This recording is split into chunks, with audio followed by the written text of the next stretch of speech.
All right, so how's everybody doing?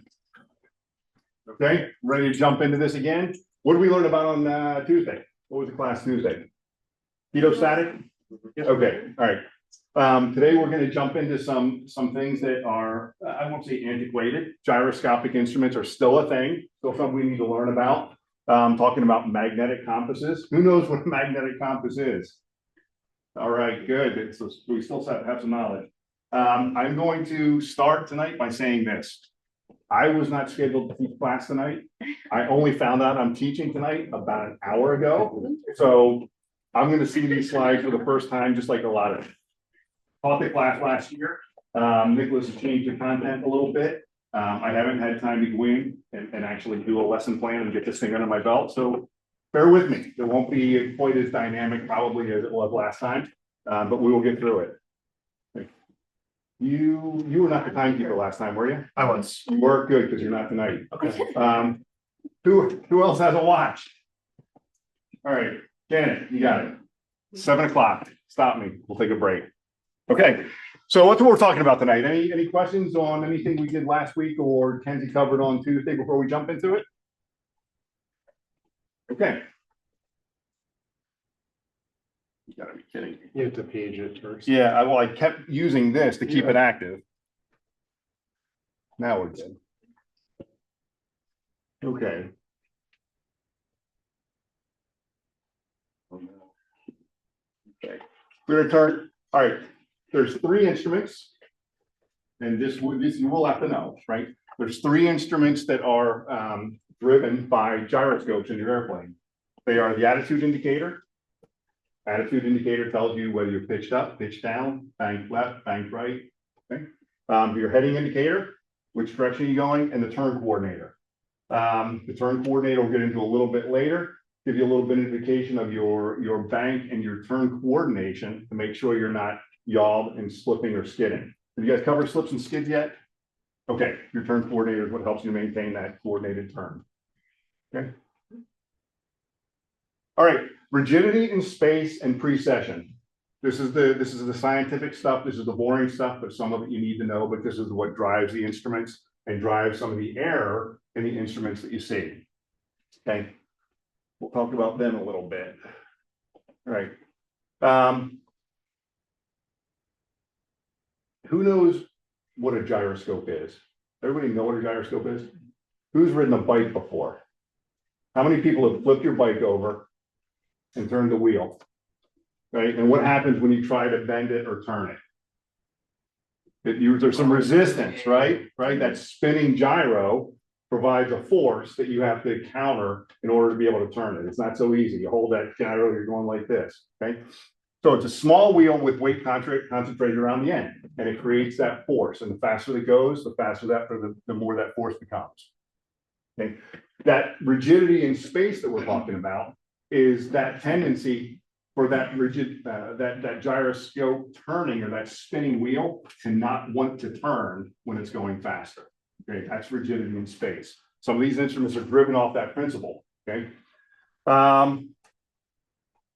The attitude and heading instruments operate off that principle. We're going to cover those instruments and we'll get into how they work, but that's the principle that's behind the instrument or gyro that drives it. Okay, this is just going to be principle of precession.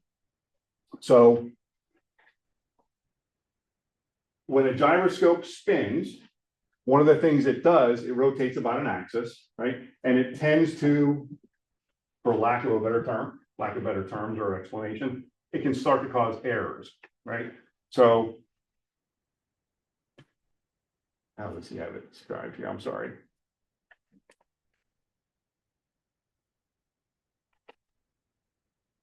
Proportion of the rate of the aircraft rotates one or more of the axis. Okay.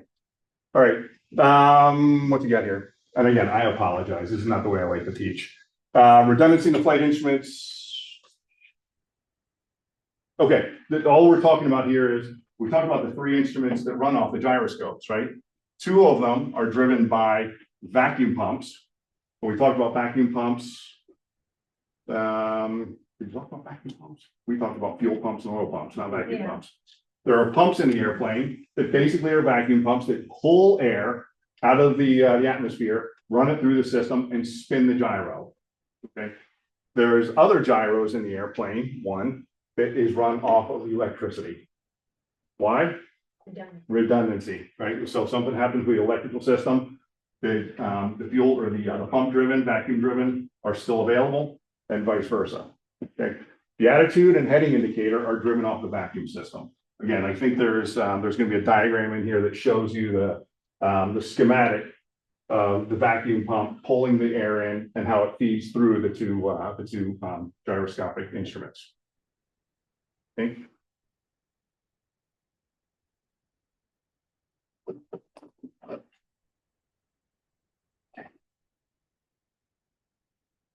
All right. Busy slide, but that's, I like this one better, right? Indicating the same thing. We talked about the air coming in, air is being sucked in, it's working its way through the two instruments, right? So you got that vacuum pressure running the air through, managing or running the gyroscopes that sit behind these instruments, and then going out of the airplane. Do all planes have a vacuum gauge, suction gauge? Yes. Yep. Yep. And again, as part of your pre-flight and your run-up checks, you are checking that suction gauge to make sure you have adequate suction to ensure that the instruments are accurate. You get enough vacuum pressure. What pressure are they usually? Right about 5 inches of mercury. That's a good picture. Yeah. Right on 5. All right. So far, so good.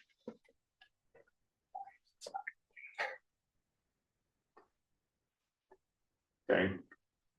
All right, we talked about that. The air comes in, it runs the gyro. So when the air comes in, it's like blowing on a pinwheel, right? The air's going across, and the faster the air is going, the faster the gyro is spinning. That's what we're looking at. That's what he's talking about here. The vacuum pumps are engine driven. We talked about that already, right? The engine driven vacuum pumps versus the electric. Suction gauge. Got it. Yep. And we already talked about that. We're looking about 5 inches of mercury. And again, gyro is spinning too fast, probably less of an issue than spinning too slow. If it's not spinning fast enough, you don't get that principle of precession or the rigidity of motion. Remember, the faster it goes, the harder it is to turn and precess or the turn.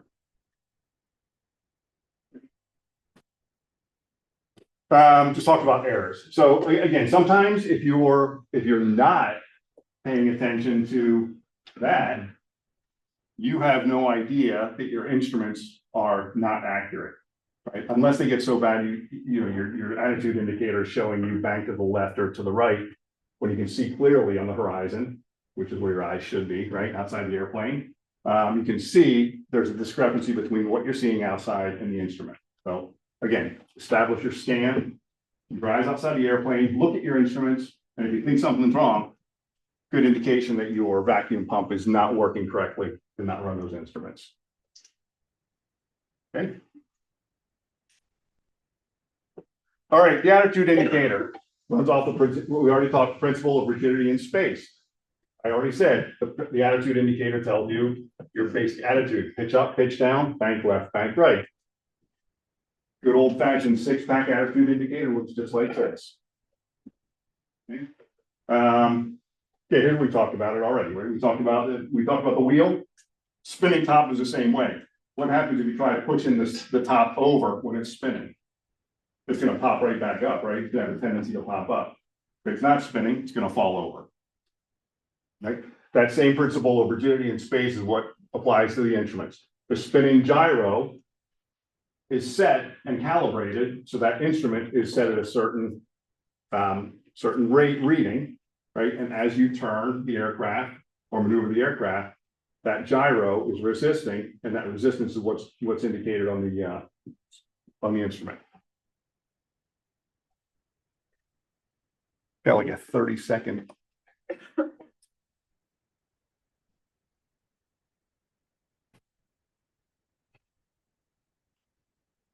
We talked about that. Is this going to show it a little bit better? Have to go through the slides faster. I'm sorry. Yeah, that's the problem. If I don't do it fast, then it stops. Okay. Right.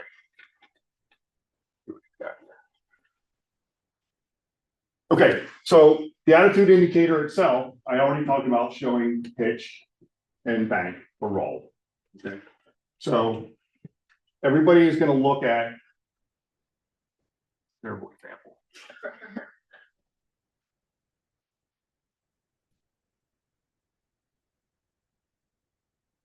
I'm going to show you how high are you pitched up or down, how high or low, pitch up, and it's going to show you that bank. The bank pointer is this arrow right here, right? The little arrow is going to go, if you're in a turn to the left, it's going to show you're in a turn to the left, 10, 20, and 30 degrees, and then 60 degrees. Okay, your bank the other way, it's going to be the same way over here. Okay. The pitch indicator is just showing how high is your nose relative to the horizon. 5 degrees, 10 degrees, 15 degrees, 20 degrees up or down. Okay, so again, as you're pitching the airplane up or banking the airplane, that gyro in the back is what that rigidity in space, it's reacting to that turn and then causing the instrument to move up, down, left, right. Okay. What does the adjustment knob do? You're playing on lower left. So Yeah. in a, let's see, he's got it.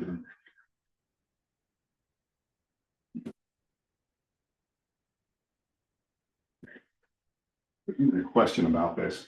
So this knob, when you're pre-flighting the airplane before you get in the air, this knob will make sure that the artificial horizon and the airplane's wings are lined up. Right. Again, we talked about the gyroscope and precessing and the rigidity in space.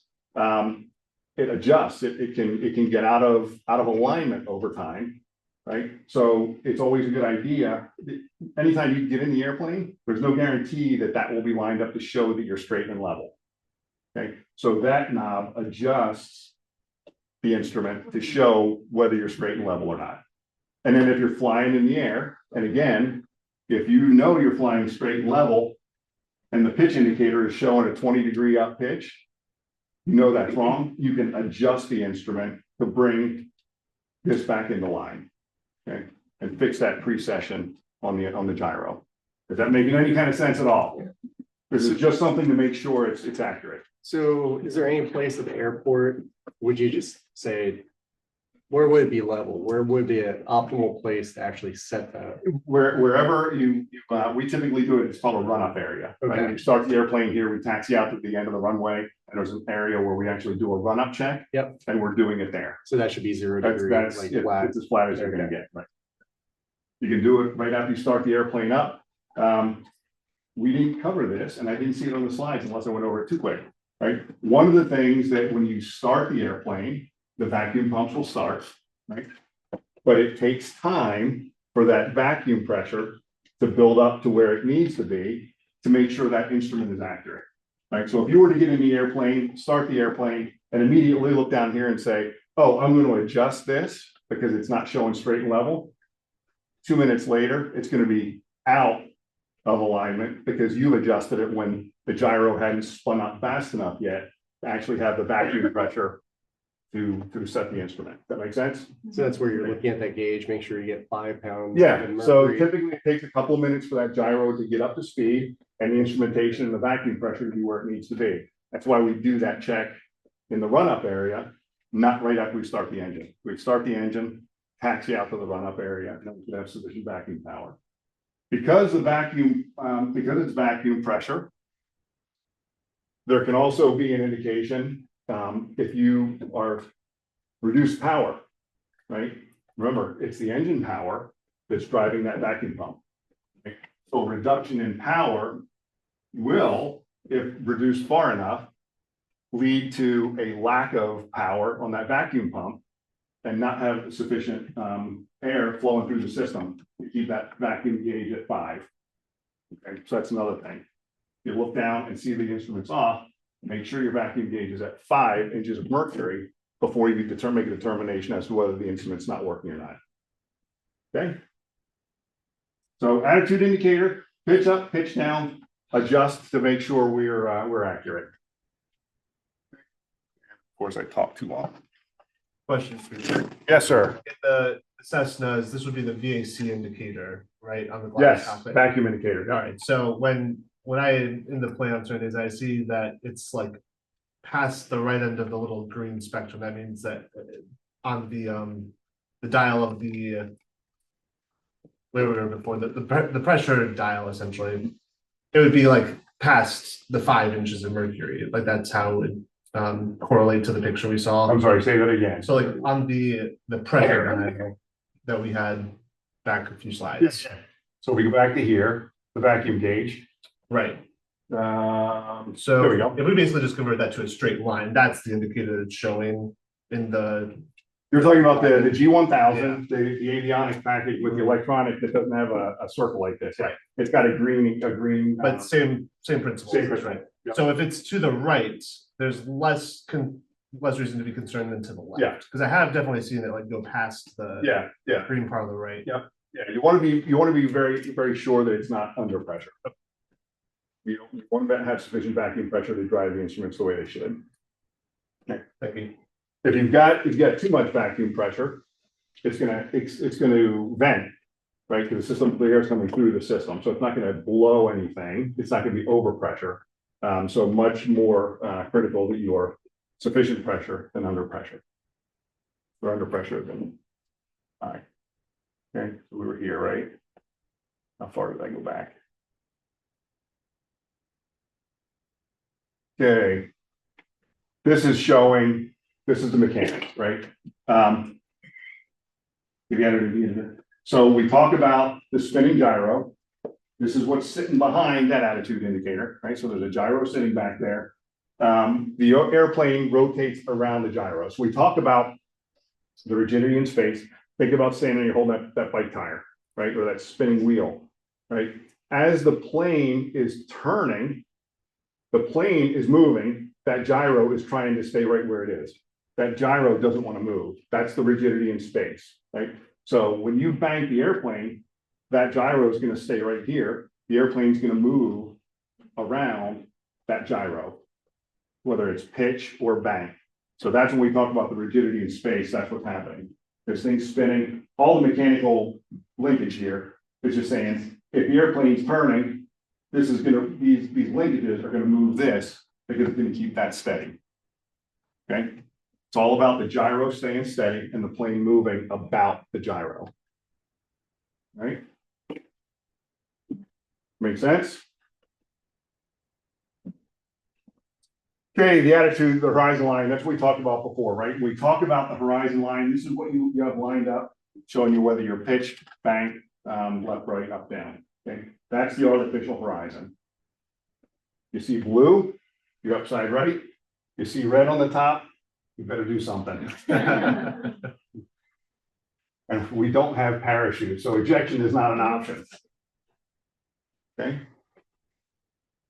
All right, so when I was young and in high school, before I went to ROTC, they had to take, I think they still do it. It's called the Air Armed Services Vocational Aptitude Battery Test, at the ASVAB. Part of the test, and I had no idea. Part of the test was something like this. They showed a bunch of attitude indicators like this and said, okay, tell me what you're doing. Are you climbing or descending, turn to the left or turn to the right?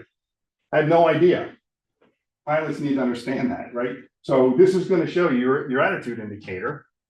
If you don't have visibility outside, your attitude indicator is going to tell you where are you and how do you need to react. So you need to get used to seeing if you're banked to the right, makes sense, right? You are the airplane, you're banked to the right. The horizon is going to stay on the top, right? North is going to stay north, right? Up is up, right? So you know, in this case, you're banked.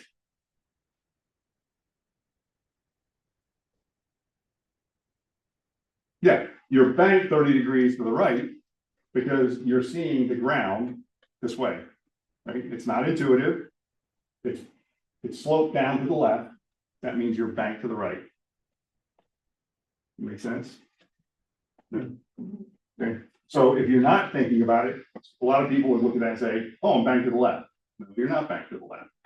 Your horizon is showing that you're banked to the right. Okay. So you're gonna see these, you'll see things like this on tests, on the FAA exams, right? What do you look like? What's your attitude? Which way you pitched or banked? Okay. This is just something that you just gotta kind of intuitively understand. Okay. Anybody have any questions? Just on the last slide, you were talking about the airplane You're adjustment. gonna make me go down, aren't you, or back? Oh, there it is. That was just the like to calibrate that essentially, right? Calibrate what? Like the horizon. The airplane adjustment knob. Yes, yeah, you're talking about this slide. Yeah. Yes, so what happens, let's go back, let's fast forward here again. Okay. Yeah. So you're now sitting in the airplane. You're out in the run-up area. You can see you've got 5 inches of mercury in your vacuum pressure gauge. So you're getting enough power, or you're getting enough airflow through the gyro to know it's operating this instrument the way it should. Okay, but for some reason, the instrument's showing that you're pitched up or pitched down, right? You're turning this knob to say, I'm going to adjust it to calibrate it correctly. And it won't do right or left. It's just up, down, pitch. yeah. All it's doing is giving you that level view to say, where are the wings relative to the horizon? You line the wings up. Right. And on the horizon, now you're straight and level. Okay. That's a good point, though. I should have mentioned that. It's only for pitch. It's not going to adjust the bank. Okay, Can you go back a slide? So, this one? yeah, Yep. in G, G. you would never want to be in it. No, 60-degree bank. Not normally, but yes, we do. Like in flight instructor training and commercial training, you will bank to the 60 degrees just for the experience.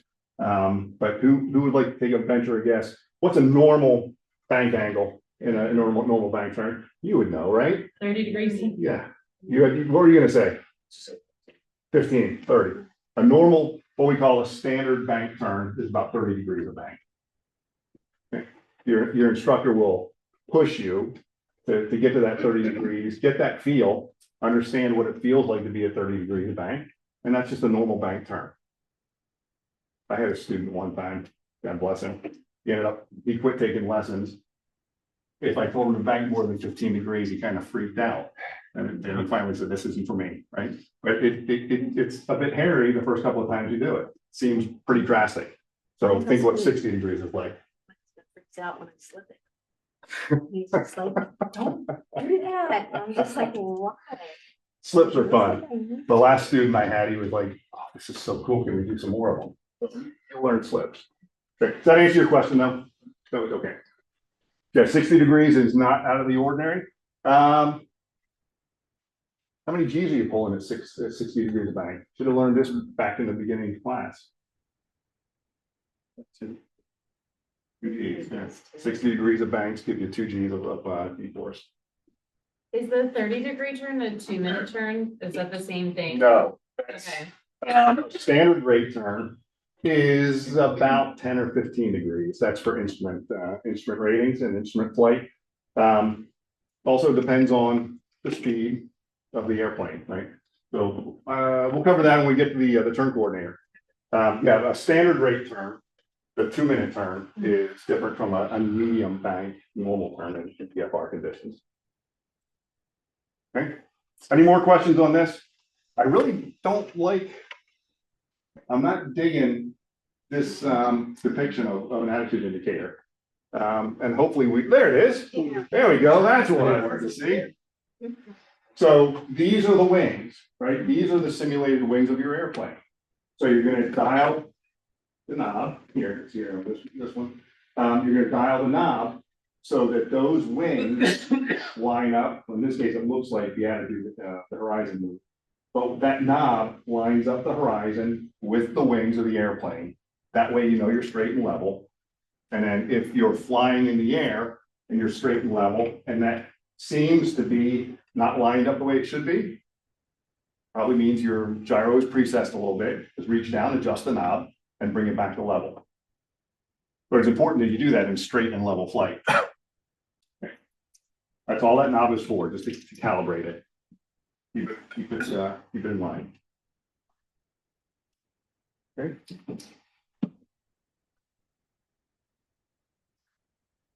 Okay, any questions on that indicator? And as he said here, it's the primary indication of pitch and bang. We've been talking about that since we started talking about the instrument. This is your primary indication or instrument to indicate, are you pitched up, pitch down, bank left, bank right, pitch and bang. Okay. This is just another depiction of the gyro. Okay. Just a different perspective on the one we looked at earlier. So what's the red and the green light where it says test? To the right of the. Oh, I do not know. I've never seen that on any of our airplanes, so I couldn't tell you. Did not tell you. Google it. Extra points. Okay, any questions? Okay, this is talking about how it works, okay? Same thing we did. High-speed stream of air, gyro is mounted in the gimbal, aircraft rolls about the spinning gyro, and the disc shows you what you're doing. Okay, that's repeating the same information we talked about. Same thing. Gyro doesn't move, the airplane moves around it.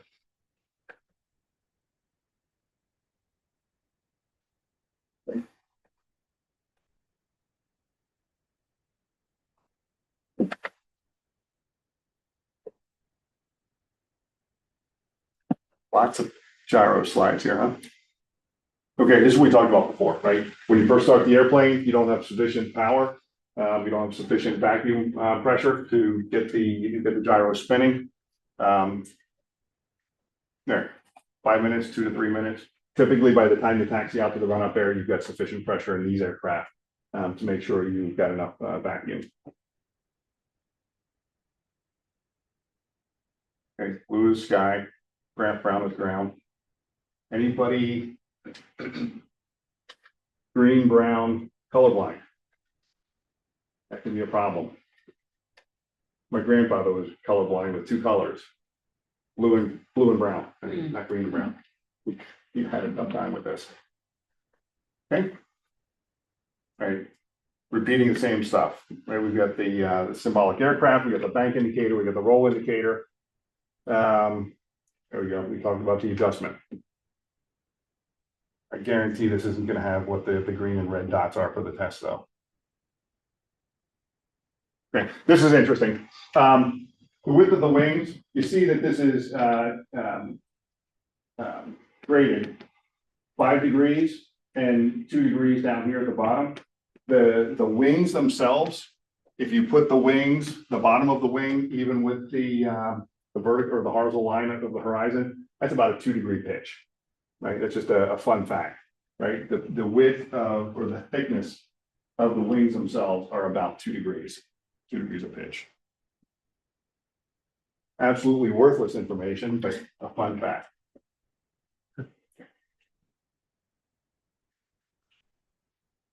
Okay, so he's saying there, what are we doing here? What situation are we in with the airplane right here?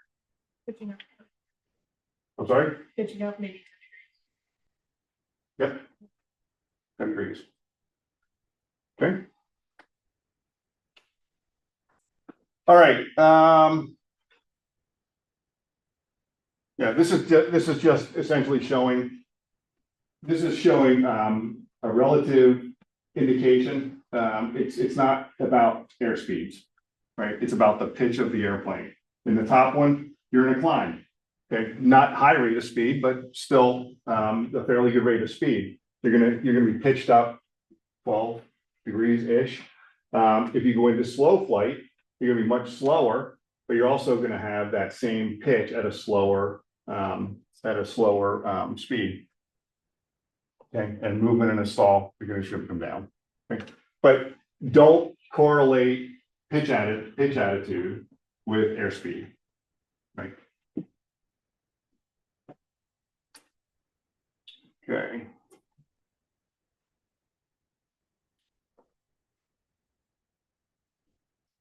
All right, some of the, we talked about, the gyroscopic instruments, some of the errors that they have, right? One of them is this, this turn error, right? So if you do a 180-degree turn, your airplane is banked about that gyro. It's still spinning, right? Straight up and down.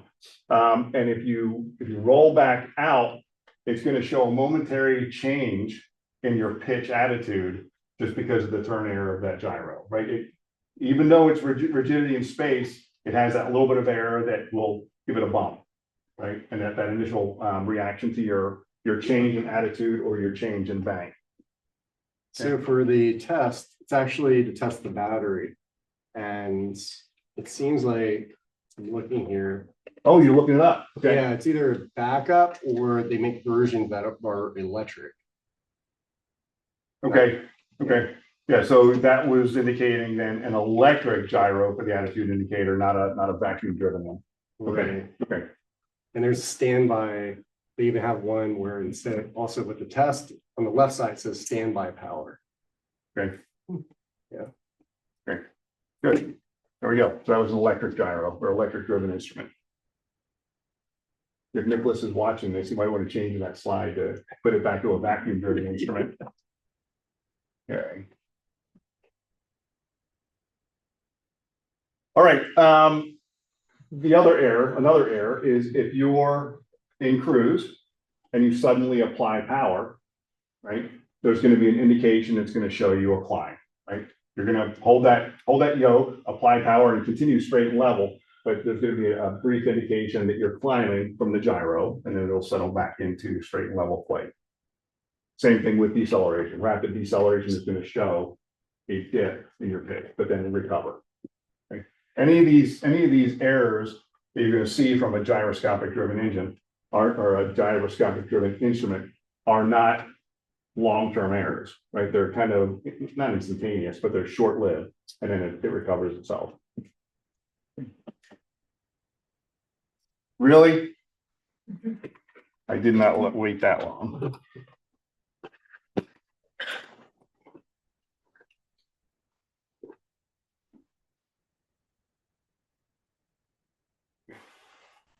You know some of this stuff. Okay. All right. Heading indicator. Let's get off the attitude indicator. Everybody understand the heading or the attitude indicator. Okay. Pitch and bank. Gyroscope behind the instrument. The other vacuum-driven gyroscopic instrument is the heading indicator. Okay. Operates on the same principle as rigidity in space. You're going to hear it called different things. Heading indicator, directional gyro, DG. It all means the same thing. It's telling you whether you're straight or turning. Okay.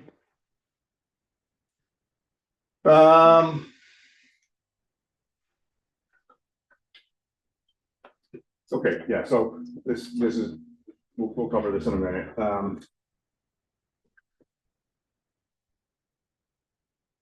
Yeah, so when you, all this slide is saying, when you get into the airplane, the gyroscope is spinning, and just because the gyroscope is spinning doesn't mean it's going to be set to north, right? You're going to more than likely, almost in all cases, once you're in the airplane, once that vacuum pressure starts to build, that gyro starts to spin, and that instrument becomes active, you're going to have to, again, turn to adjust the compass to align with your magnetic compass to make sure it's showing the proper heading. Okay. Again, initial calibration, initial setting to make sure it's accurate from the start. Okay. Same type of principle with the gyro operating in the back of the instrument. Okay. When the airplane's turning, that gyroscope is staying stable, and the airplane is turning this way around the gyro. Instead of banking and rolling or pitching and rolling, it's indicating the motion this way, yawing essentially about that gyro, and that changes the heading indicator. Okay, make sense? Again, rigidity in space. Just remember that term. Rigidity in space is the principle we operate on. How do you know why they don't? altitude or attitude indicator? Different, I don't know for sure, but it's different linkage, right? It's a different principle. Could you? Maybe not. I don't know. Is it just adding more linkage to an existing gyro and have three sets to look at all three axes of motion? You probably need two different directions to spin for the gyro. Because if the gyro is spinning this way, that's the direction your yaw spins, it's probably not gonna be very sensitive to that direction. Should I say it again? You a scientist, engineer? Engineers. Okay, good. Say it again. So if the gyro is spinning in one direction, for the altitude indicator, it's the direction the airplane is yawing in. Yep. Either inversely or the same direction. So it's probably not gonna be very sensitive to the airplane yawing. I see what you're saying. Sorry, I just kind of answered my No, question. that's okay.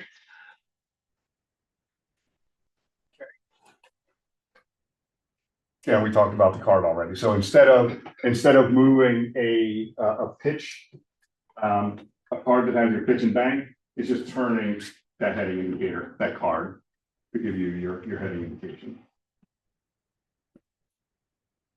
Okay. Let's see. Push in, turn, rotate the gyro and the dial. Same thing we just talked about. So you've got the adjustment knob to make sure that if you have precession, and again, it's initial setting and in flight, the gyroscope can precess, right? And add some error to the instrument. So when you're in straight and level flight, occasionally on a longer flight, you're going to look down, say, I'm going this direction. My magnetic compass tells me I've got a heading of 120 degrees. I'm going to turn this to make sure it's reflecting 120 degrees to, again, compensate and correct for that gyroscopic precession. Okay.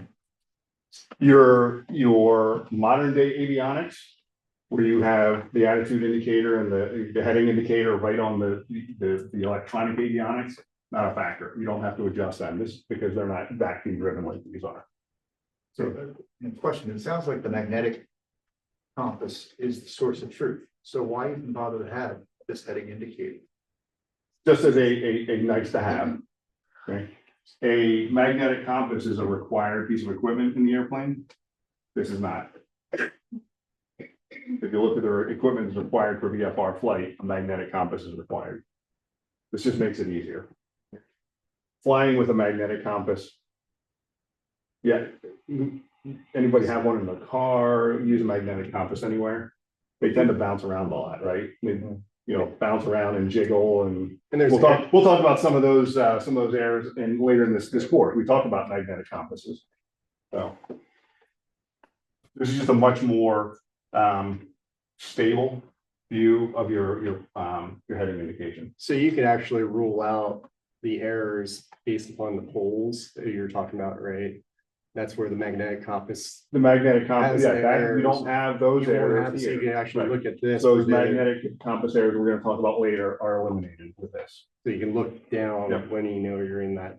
Yep. Okay. Which is also exactly why you want to calibrate this, or you want to adjust this in straight and level flight. You don't want to be looking at the magnetic compass in flight when it's bouncing around or you're in a turn, because that's just not that stable, right? So when you're in straight and level flight, that's when you're going to look at the magnetic compass, say, has this precessed, and then adjust this to make it match that magnetic compass. Would it precess, would it change, or would you do this at run up and then everything is calibrated from there? No, the gyro will precess over time Okay. in flight, right? So Okay, gotcha. it's not like every 5 minutes, every 10 minutes. Yeah. But if you're on a cross-country flight, or if you're flying and you're going somewhere, it's a 30-minute flight. About halfway into that in cruise, you just want to look down, say, does my heading indicator match my magnetic compass? And if not, just adjust it to account for that precession. Now, that may mean you're a couple degrees off your course, you need to adjust. Yeah. Right, if you're following this in your flight. And you could also be absorbing the error based upon the poles of the magnetic errors. Not with this instrument. But when you're going and it's precessing, Yep. because then you're looking at your magnetic for the calibration Uh-huh. starting point. And so, That's why you want to do it in straight level flight, because those magnetic compass errors are not going to be in effect, gotcha. right? If you're making a turn, then those magnetic errors in the magnetic compass are going to impact your reading, right? That's why we always do that check in straight level flight to make sure the heading indicator matches the magnetic. Thanks. Okay, make sense? Yep. Okay. You made me talk too long.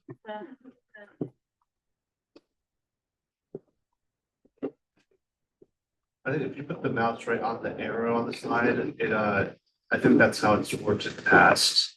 The right arrow on the bottom. Here? Yeah. And then try one time. There we go. All right.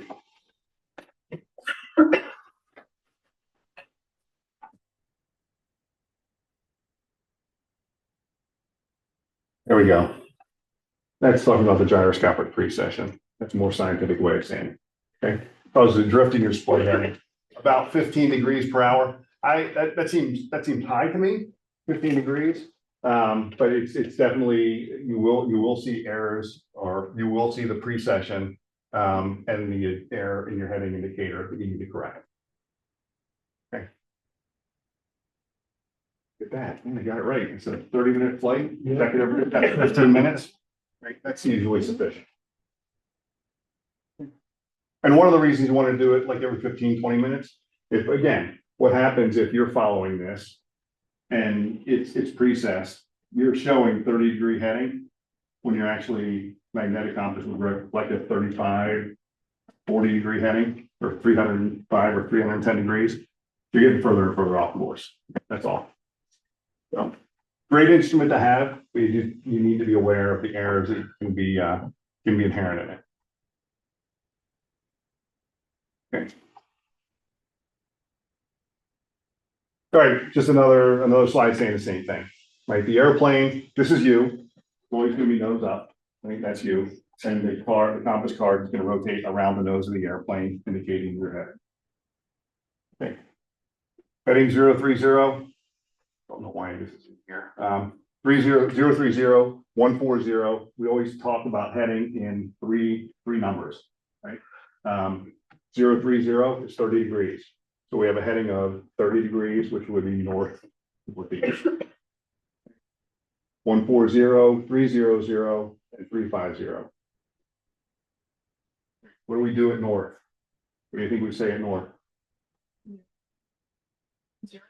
What else? 360. Yeah, we go 360.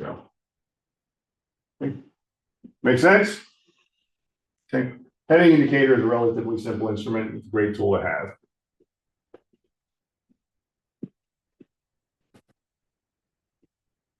Okay, moving on to the third instrument. Any questions on attitude indicators or heading indicators? Really simple. What's the the principle from the gyro? What do we call it? Gyroscopic precession. No, Rigidity. rigidity in space. Rigidity in space. They operate off rigidity in space. Okay. All right, the turn coordinator, number 3. Gyroscopic driven instrument. This is the one that's driven normally electrically. Okay, and this is your backup. So your turn indicator, or your turn indication on the heading, on the attitude indicator, shows whether you're banked left or right. Right. What happens to that instrument if you lose that vacuum pressure? If your attitude indicator isn't giving you a good indication whether you're turning left or right. We got to back up. Not as accurate, not saying the exact same thing, but this turn coordinator, which is electrically driven, if you lose the attitude indicator, this will also give you an indication whether you're banked to the left or banked to the right. Okay.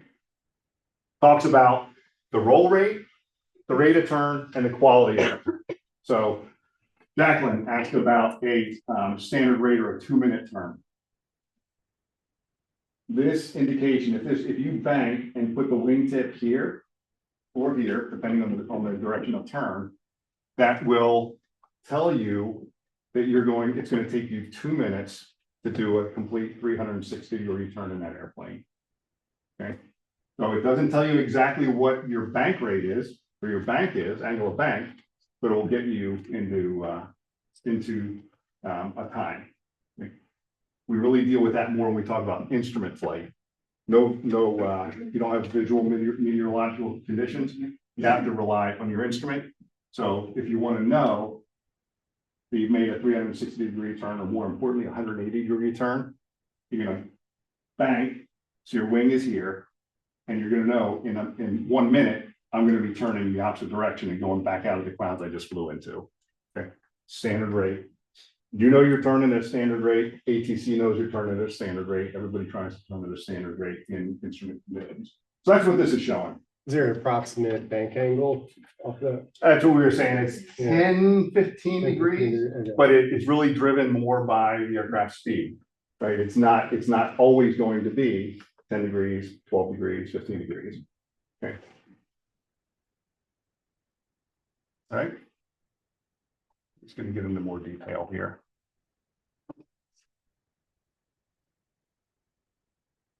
Okay. Well, there it is. Doesn't show actual bank angle nor pitch. Okay.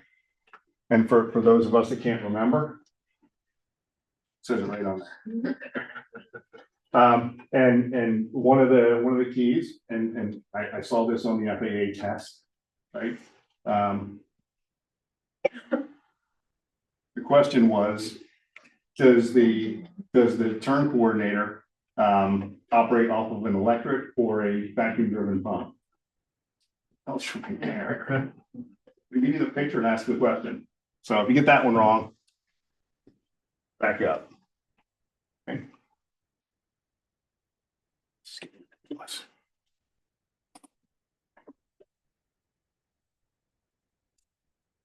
Okay, the needle and the inclinometer. Okay, direction of roll, rate of heading change, and whether the airplane's slipping or skidding. So when we talk, really?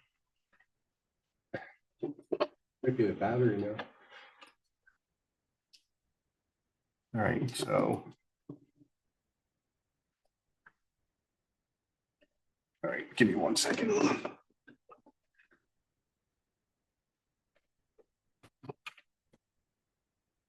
Okay, so that one's full.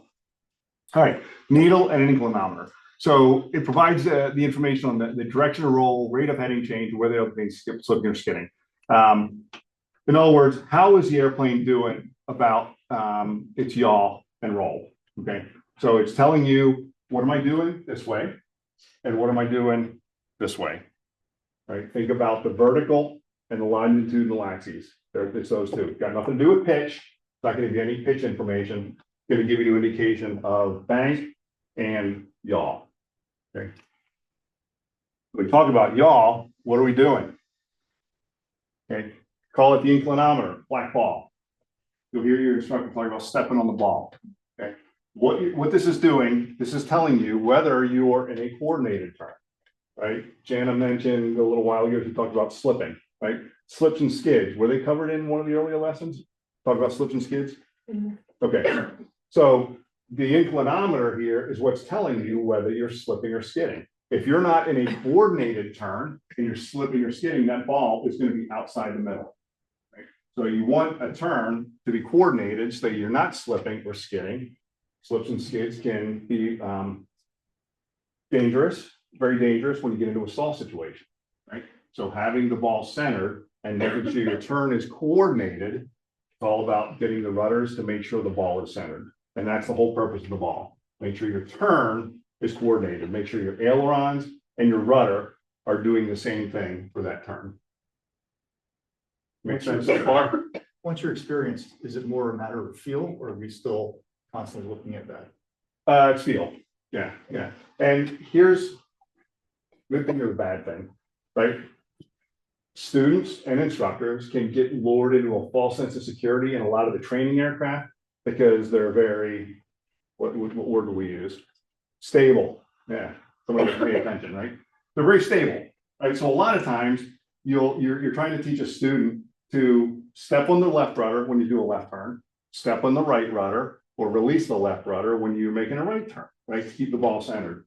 A lot of times the ball will stay pretty much centered just by using the ailerons. Not all the time. And again, it depends on the angle of bank of the turn. The more significant or severe the bank, the more chance you have of being in an uncoordinated position. But for a small bank angle, That's not gonna move much. They're really stable, but that's the whole idea. Okay. Good so far?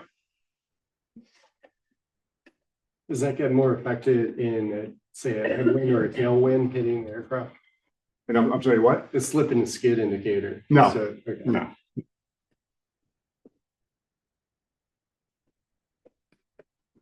It's all together.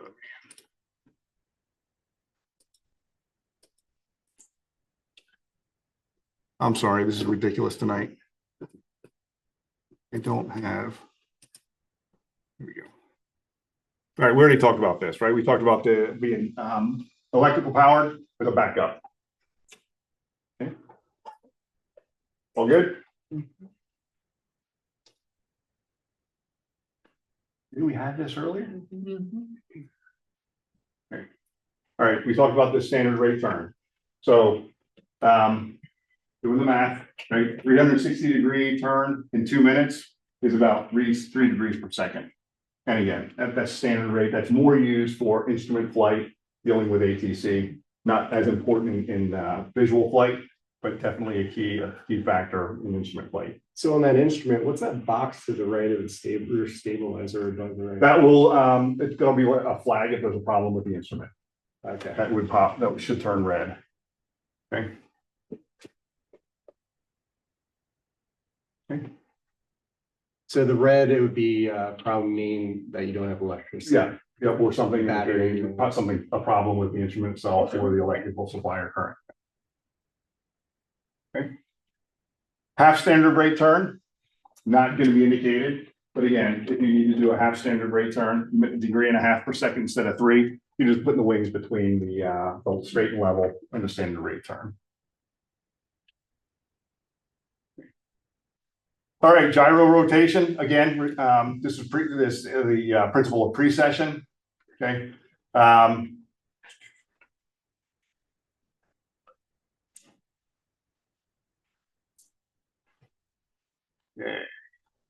Yeah, it's angled up 30 degrees. So this one is not the gimbal, and the gimbal is nothing more than the axis, right, or the frame that the gyro sits on. It's not straight. It's banked up at 30 degrees. Allows it to sense both bank and yaw.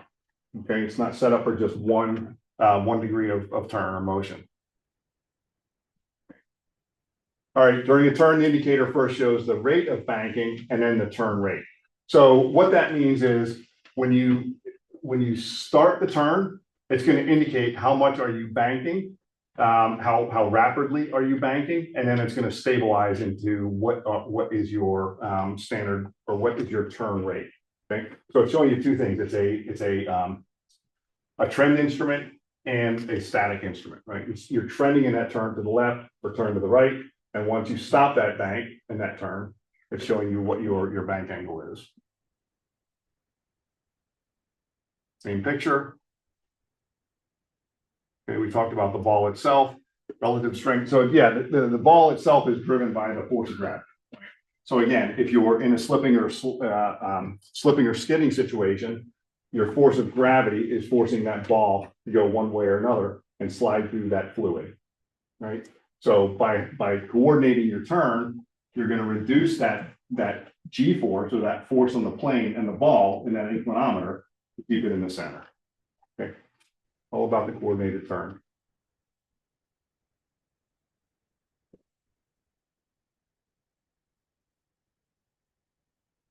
All right. Okay, straight and level, what's it going to do? Falls in the center, not a problem. Which when you have a turn and apply that force of gravity, when it's going to roll to the outside or the inside, based on the slip or the skid, and this is really getting in the lane.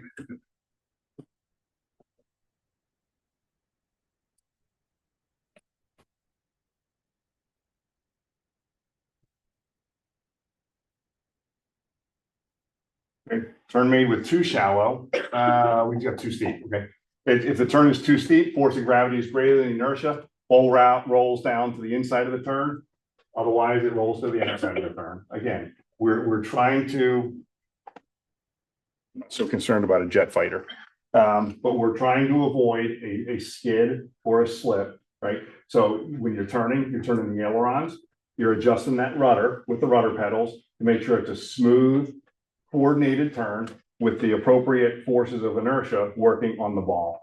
Okay, and making sure you're not yawing around that vertical axis too much or too little for the turn, for the rate of turn. And yeah, who asked the question about, do you feel it? That was you, right? Yeah. The more you fly, the more you feel that, because it's when you're in a turn and your turn's not coordinated. Well, let's ask the question this way. When you turn, which way is your ass in seat, right? Which way is your force acting on your body in the seat? If it's a coordinated turn, it's going to be put you straight down in the seat, right? What happens if you're slipping, or skidding? Your body is going to tend to not be forced straight down in the seat. You're going to feel your body's pushing to the left or the right in the seat. So you start to get the feel for the airplane and less about looking down at the ball to make sure you're coordinated. But that takes time. It takes time. Make sense? Question? Yeah. A coordinated turn, the force of gravity is always going to have you in the seat, going straight towards the bottom of the seat. Okay. Okay, this is what we've talked about. Turn coordinated, it's in the center, it's skidding, ball rolls towards the outside of the turn, slipping when it moves towards the inside of the turn. So slips and skids, talk about more of them when you get in your flight training. Was that covered? Were slips and skids covered in one of the earlier lessons? I think they were, weren't they? They were. Yeah, okay. This is just indicating whether you're in a skid or a slip. They say step on the ball, right? If the ball is out to the left of center, you're just going to step on the right or left rudder to bring it back to the center. If the ball's on the right side, you're going to step on the right rudder to bring the ball back to the center. Step on the ball. To remember skidding and slipping, you can look at the D and the P, of which the vertical of the D, right? So outside to the right. There again. So the skidding turn goes to the right. What to the D? outside. What D are you saying? So in the word skidding or skid, Okay. right? The D, the vertical D part of it, straight up and down, is to the right. Okay. Where slip, the P, the vertical wow. is to the left. Dude, you think with the left side of your brain. If that helps, okay. Okay. All right. And again, we talked about this before. The turn coordinator does not indicate pitch whatsoever. It's bang and yaw. Bang and yaw. Okay. Here, your question jumped ahead, right? So medium bank turn, total lift. The total lift and the resultant load is pushing this way, right? That force is pushing you straight into the seat. Okay. Okay. Did you cover turns and the forces of flight in one of the earlier lessons? Horizontal and the vertical components of lift. That was covered earlier, right? Okay, so this is nothing new. So the greater the horizontal lift at an airspeed, the greater the rate of turn.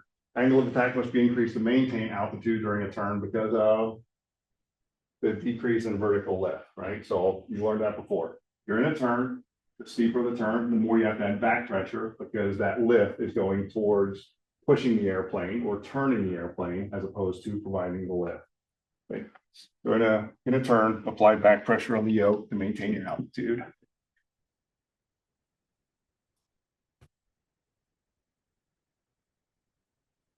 I'm going to have to check who mentioned battery. Yeah. Okay. Rate of turn versus radius of turn. Okay. When we talk about a rate of turn, right? Constant bank angle, okay, at 80 knots versus 90 knots versus 100 knots. These airplanes are all banked the same, right? But just because of the higher airspeed, it's a slower rate of turn, okay, at a higher airspeed. Okay. We talk about rate of turn versus radius of turn. How fast are you turning, and how long is it taking you to make that turn? At a constant airspeed, okay. If the airspeed is held constant, the larger the bank angle, the tighter the turn is going to be. Kind of logical, right? at a constant airspeed, the more you bank, the tighter your turn is gonna be. The higher you go or the faster you go, it's like a car, right? You're gonna take the exit of Route 113 off bypass 30 bypass in Downingtown. You can do it easy 60 miles an hour. But the faster you go, the more you feel that car wanting to push to the outside of that turn, right? It's the same principle, right? The faster you go, the more it's gonna take to turn that airplane. Make sense?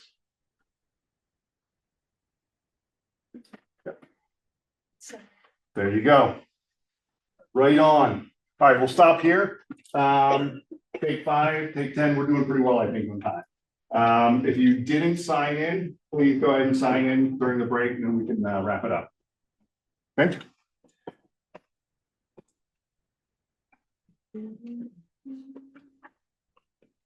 All right, let's go ahead and start it back up. Okay, so the next 3 slides, I took a quick look here. So this is going to show what it looks like when you're in a coordinated turn, what it looks like when you're in a slip, and what it looks like when you're in a skid. What's happening with the horizontal and vertical forces of the lift, the G forces, centrifugal forces, and what it's going to indicate on that turn coordinator. Okay. Coordinated turn, we talked about it, right? All the forces are aligned. You got your horizontal and vertical lift, but it's you're in a coordinated turn. So everything's showing centered, butt being pushed straight down in the seat in that turn, ball is centered. The skidding turn, centrifugal force is greater than the lift, right? So centrifugal force pushing you out is greater. That ball is going to slide towards the outside. Okay. Now this is showing, this is a bad, oh no, they're both showing right turns, because this airplane's flying this way. This airplane indicates you're flying that direction, right? So it's kind of a bad depiction. They're both showing an airplane in a right-hand turn. So centrifugal force is greater, pushing the ball to the inside. Okay.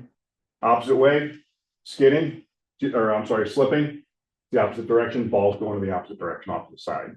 Centrifugal force is less than the horizontal lift, pushing the ball the opposite direction. Okay, how do we fix it? Step on the ball. Are the questions gonna be worded more like that, like, or like the centrifugal force? Like, It's not, you're not gonna see questions worded about centrifugal force. Okay, Right? thanks. This is more the scientific, rationale behind it. It's gonna say, what do you need to do? Okay. Slip or skid. Okay. Yeah. But just to go off that, so the test prep books that they were selling downstairs, are those like the actual exam questions that you will see, or give you a really rough estimate of that? They give you a really good estimate, right? So Okay. back in the day, this is going back not terribly long, but not just yesterday, right? Back in the day, the FAA test bank of questions was available to people to purchase, right? And that's how those test prep books were created, right? That was the full list of FAA test questions. You could be guaranteed, you got that book, you studied that book, you were going to see those same questions on the FAA test. They've since changed it. They do not disclose that list of questions anymore, and they have started to change some of the questions. So right now it's a hybrid. Some you may see, some questions on the test you may have never seen before. So the whole idea is to say, look, it doesn't matter what the question is, you need to understand the content, right? The test prep books are still great for preparation, right? To help you understand the concepts, but the questions may be worded differently on the true FAA exam. If you understand the concept from the test prep book, you're still in good shape. I love them. I use those test prep books for all my certificates and ratings, right? They're a great resource.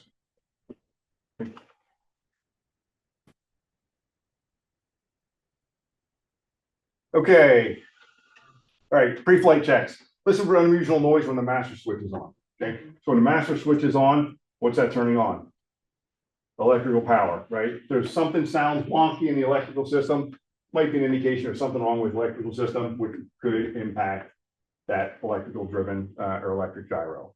Okay, needle should be centered and the race full of fluid. They call the smiley face the race. So when you're checking the turn coordinator, you just make sure that there's fluid in there for the ball to move freely. Okay.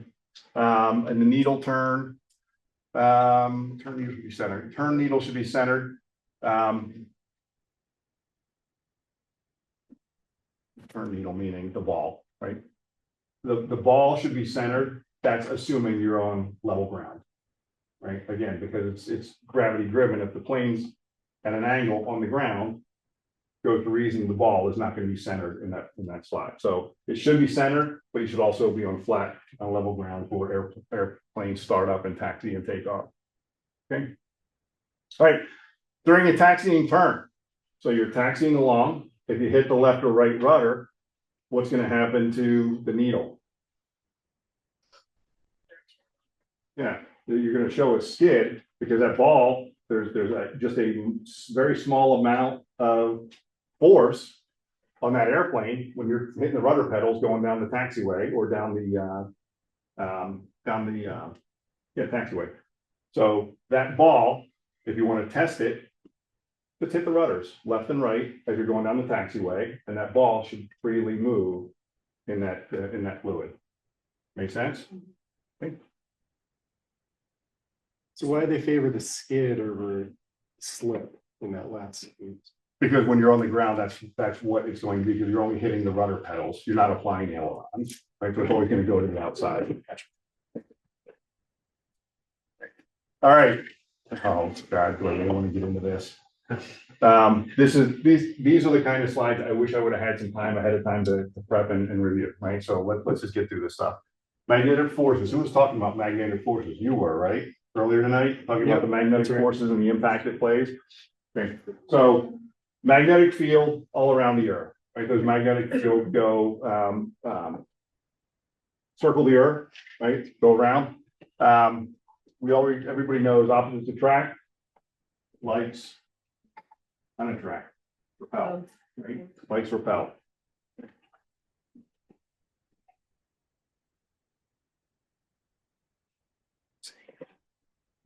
It wasn't the batteries. Yeah.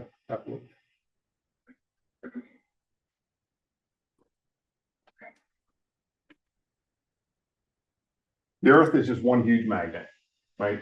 We got the magnetic poles, we got the North Pole, we got the South Pole. We got these lines of flux, which are what? It's just nothing more than the lines of electric current or electric field around the Earth. Okay. They come around the Earth from the North Pole back into the South Pole.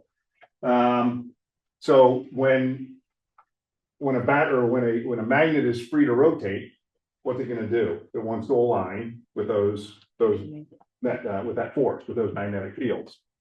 Okay. Come on.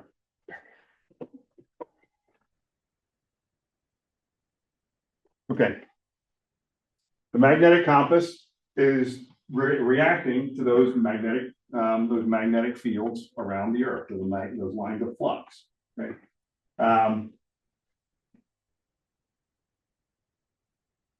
The needle,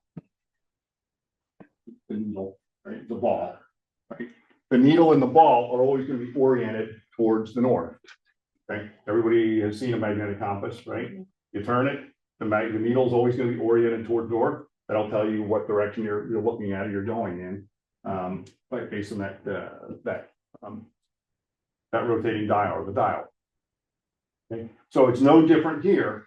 When we've got the magnetic compass, it's set up. It's a magnet following those magnetic fields of the Earth. That ball is always facing north.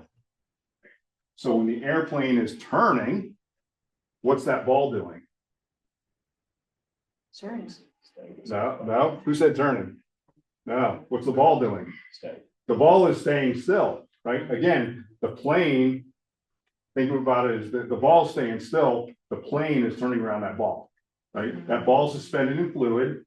It's a magnet. So that ball is always facing towards the north, right? The indication you're seeing with the line, and when you read it as the plane turns, you're just seeing your orientation versus that ball, which is always facing north.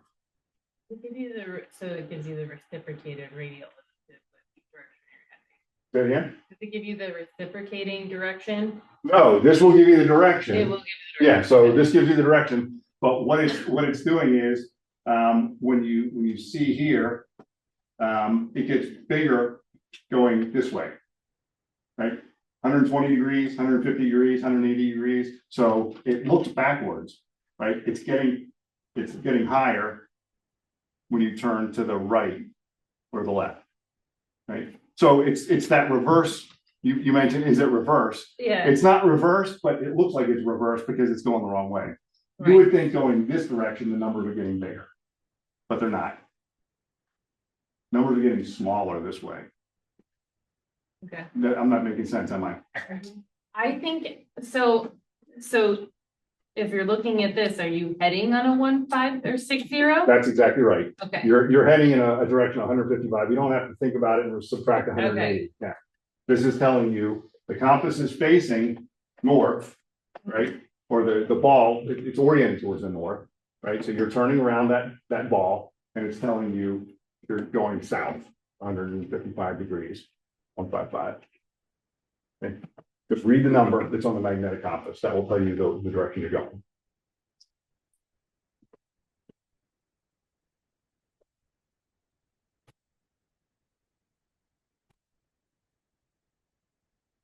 Okay. Right. I just talked about all this stuff, right? The needle is connected to the circular compass card. Card and the needle are free to rotate on central pivot. The end of the needle is the north-seeking end, always points towards the Earth's magnetic pole, right? So it's essentially as if you're taking the old hiking compass, right? You're placing it in that ball, right?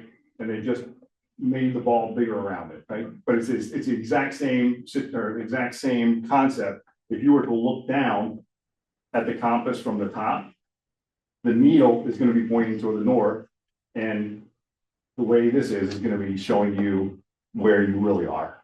Okay, it's like you're doing one of these numbers. Right? Make sense? It's hard to understand the concept when you look at the ball, but when you look at it as a flat compass, just like you're used to seeing, it's a little bit easier to understand. Okay. All right, yeah, we've got all the same thing. So as the airplane turns, it's reading the direction off the magnetic field. It's changing, plane's rotating around the card, and it appears as a compass reading. They call this a lover line. Anybody wants to know why it's called a lover line? I can't tell you. It's called a lover line. And that the magnetic heading that reads underneath that is your direction.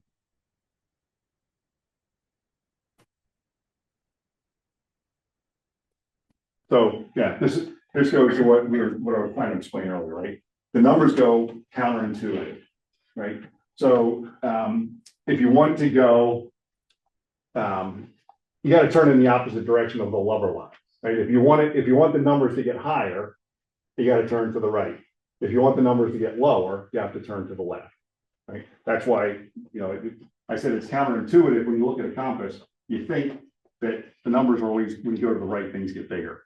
You're turning to the right, your heading's getting bigger, but you're making a turn, compass is turning to the left, or the plane's turning to the left around the compass.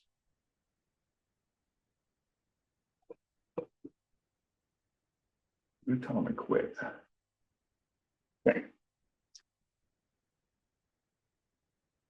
All right, this is just explaining how the compass is created, right? Two magnets attached, they're going to float.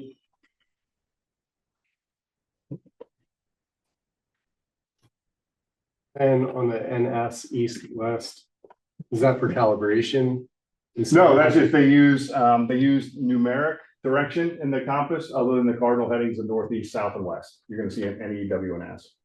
On the bottom though, there's the two screws, the flathead screws that have Oh. ticks. Is that so that you don't have the key card? You know how you have the card for the errors? No, Compass? no, I don't think so. Okay. I could be wrong, but I don't know. I don't know what that is specifically for. We'll see if it comes up in the next slide. Okay. All right, the graduation marks is just every compass is laid out 10 degrees and 5 degree increments. Okay, Joey's going to see it in, and it's always going to be 2 digits, not 3. Right, so don't get into a false sense of security or a wrong sense, improper sense of security, thinking that 3 is 3 degrees, a 3 degree heading. What would that be? 30, right? it's always 2 digits or a 0 and a digit, right? The third digit 0 is implied, so 030, 330, 360. Okay, so just keep in mind that it's always 5 and 10 degree increments, and you've got that following 0.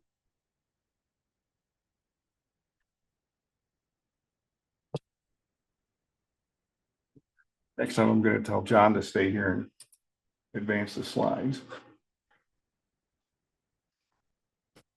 Okay. It's the only self-contained directional instrument. We talked about the heading indicator, right, driven off a gyro, right? This one is completely self-contained.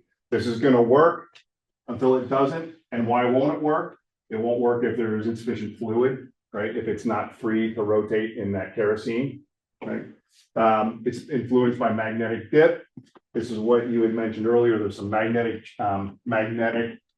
errors that are caused with a magnetic compass. You have to be careful of. We call them dip errors. Causes northerly turning error and acceleration decelerate. There's a couple of acronyms you can write down if we get to them here. I don't know if he has them in here or not. Buoyant case and compass fluid, float card assembly is a pivot.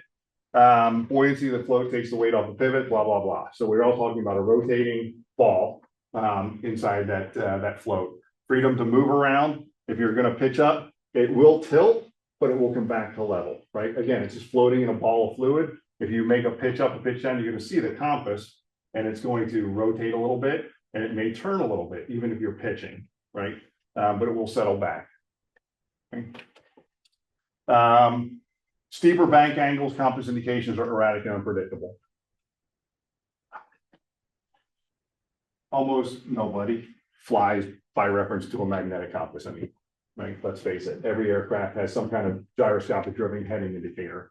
There are times when you will have to learn to fly with a compass. You just have to be aware of the errors that are inherent in a compass and take them into account. When you make your turn, when you do your climbs, when you do your descents, you have to be a little bit suspect of that compass heading until you stabilize that climb, that descent for the straight and level flight. So that adjustment screws are for the magnetic deviation. Okay. So you can actually do that at your run up. Okay. You can adjust that. You set it. Okay. I don't know how you're going to know though. They said the run up, right? So you're able to actually. I set it to what? How do you know what's right and what's wrong?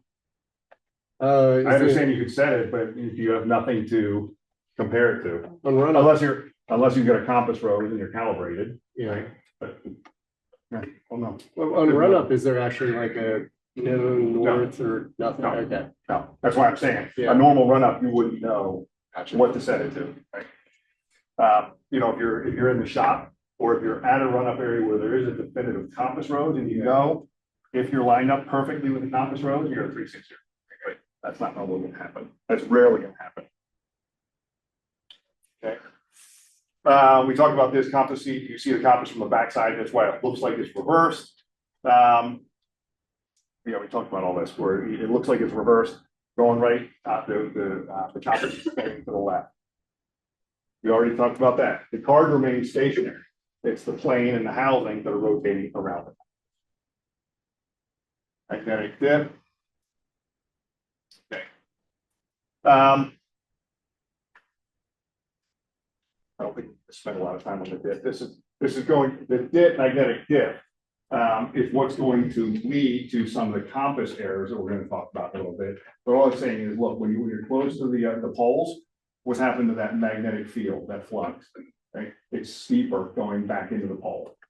It's not as steep or it's not as drastic. There's no flux. It's parallel to the earth here, right? Here's more drastic and more perpendicular to the earth. That's what we call the dip. Okay. That dip influences the performance and the reactions of the magnetic compass in certain phases of flight or certain kinds of flight. And that's what eventually we're going to get to. All right, let's see.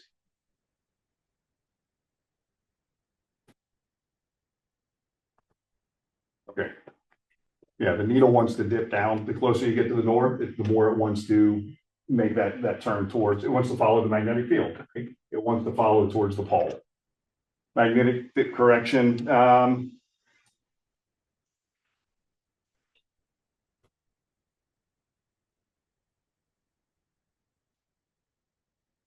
There's the errors. This is the effect of dip, right? We're now getting to what, we talked about the dip and the compass is not reliable in certain situations. This is what I wanted to get to.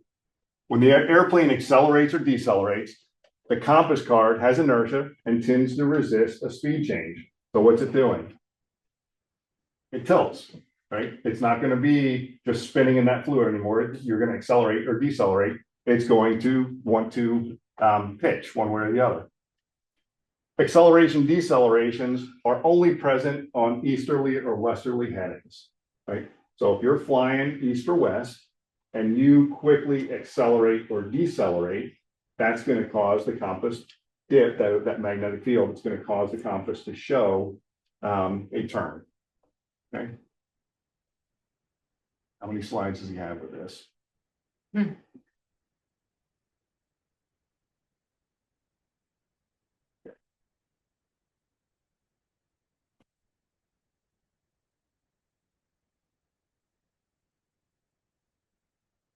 Okay, here we go. The north-seeking end dips downward, right? Again, we talked about acceleration. You're going to pitch up, the needle's going to want to dip down towards the earth, right? It causes a twist in the compass card, resulting in a temporary appearance of a northerly heading, right? So if you're flying east or west and you accelerate,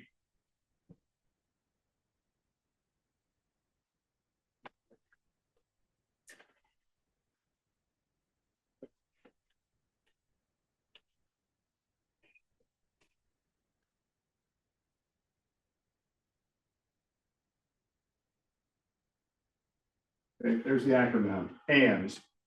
If you're on an easterly or westerly heading and you accelerate, that compass is going to show a northerly turn, the turn to the north. Okay, so you're going to accelerate, it's going to show a brief turn towards the north and then settle back in. If you decelerate, not very bright, is it? Not very dark. DS, if you decelerate on an easterly or westerly heading, the compass is going to show an indication of a turn to the south. Okay, that's caused by the dip, right? So that's the easterly, westerly dip error. Yeah. Would this be put if we were on the southern hemisphere?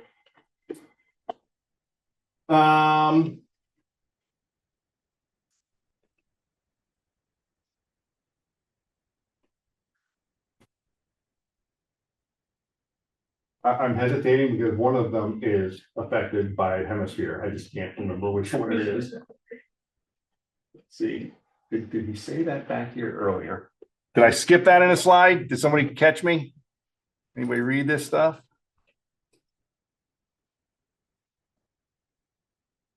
Okay. No, he did not indicate whether it's northern hemisphere or southern. I think it does though. I think it depends on the northern or southern hemisphere. Don't quote me, but I think it depends. It's opposite in the southern hemisphere than in the northern hemisphere. Yeah. What's that? In the book, they did that with the Northern hemisphere, okay. They should have chimed in. Yeah, southern hemisphere is different. I knew either ands or cosine is one of the other dipping errors. I knew one of them was hemisphere dependent, so that one. Okay. Thank you for asking. Thank you for having the answer. Okay.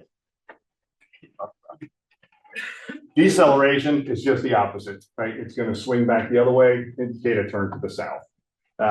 Very simply, you write that acronym down, commit that to memory, you're going to understand the difference between the questions. Okay. Any of those FAA questions are going to indicate if you're on an easterly or westerly heading, which way is the compass going to dip? Yeah. Yeah, we talk about east and west. It's more pronounced the more easterly or westerly heading you are, right? If you're straight east, straight west, it's going to be more defined. That dip error is going to be more defined. That doesn't mean it's not present if you're flying at a northwesterly heading, right? It still exists. The closer you get to a north heading, or the closer you get to a southerly heading, the less error you have in the compass. But it's not specifically to a due east or due west. Okay. All right. There you read that. Hands. Accelerate north, decelerate south. Okay. All right, northerly turning error. This one, the acronym is COSUN, COSUN. And hopefully he's going to get to that one here. When you're on a northerly or southerly heading, the compass dip error is a bit different.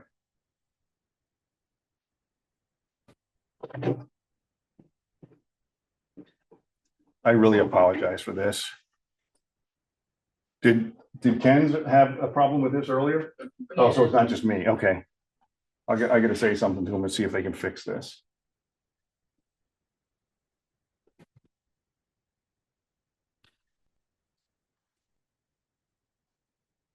Okay. All right. So when you're on a northerly heading, COSUN, compass overshoots south, undershoots north. Okay, that's the acronym. COSUN, compass overshoots south, undershoots north. What does that mean?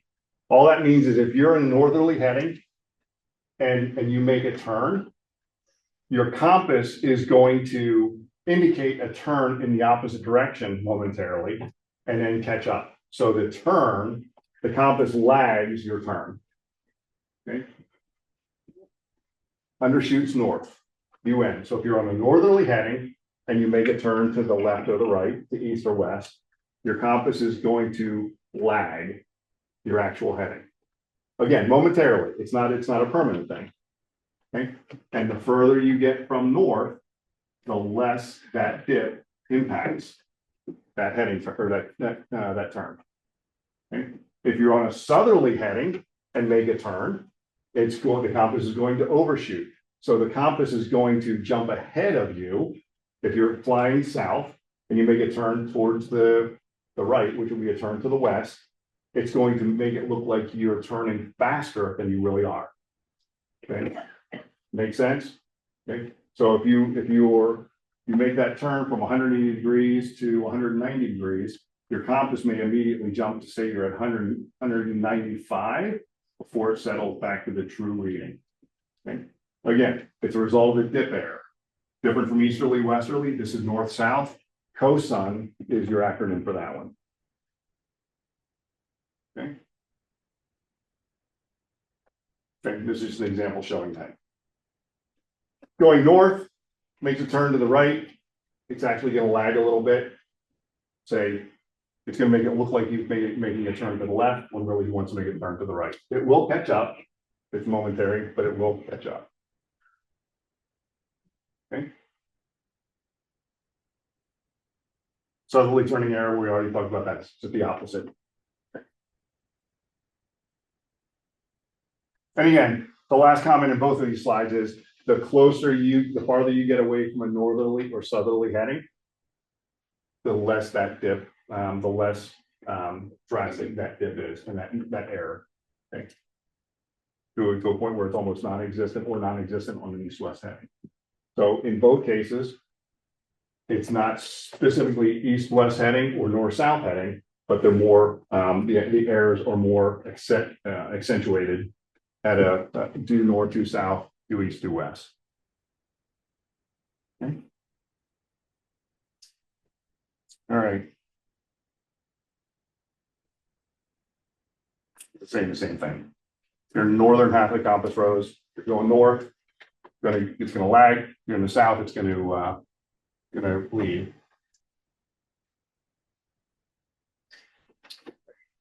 Here we already got that. COSUN. All right. And again, when you just understand the concept of overshooting and undershooting and acceleration errors, if you understand the acronyms and you understand what the impact means to the compass on a northerly, southerly, or easterly heading, that's what they want you to understand.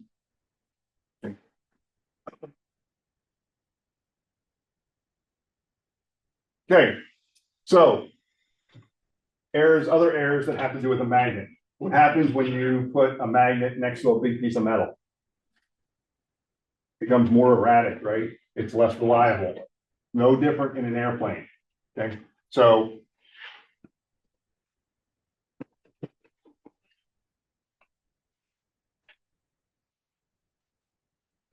okay, deviation is what, you mentioned the compass card, I think earlier. Yes. Yep.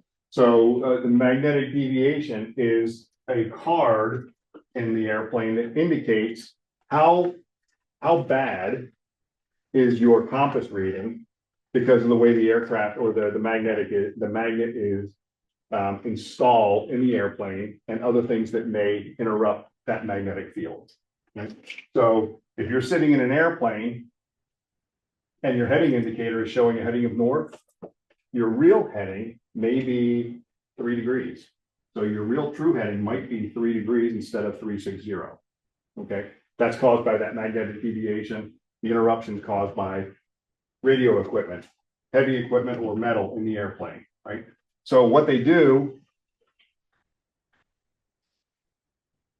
they calibrate it, right? So mechanics, as part of their maintenance, will calibrate the compass and say, look, if you want to fly a heading of 0 degrees of north, you need to make sure your compass shows 1 degree. Okay? In most cases, these deviations are not huge. You can see it's a couple of degrees. In this particular compass, 5 degrees at an easterly heading. So it becomes more drastic. So you have to be aware, if you're flying using your magnetic compass, you need to be aware of the deviation card, right? And make sure you're flying the heading that the deviation card tells you to fly, not what you want to fly. Okay. Just think of the magnet having some level of error because of the installation. Okay, good. Magnetic variation has to do with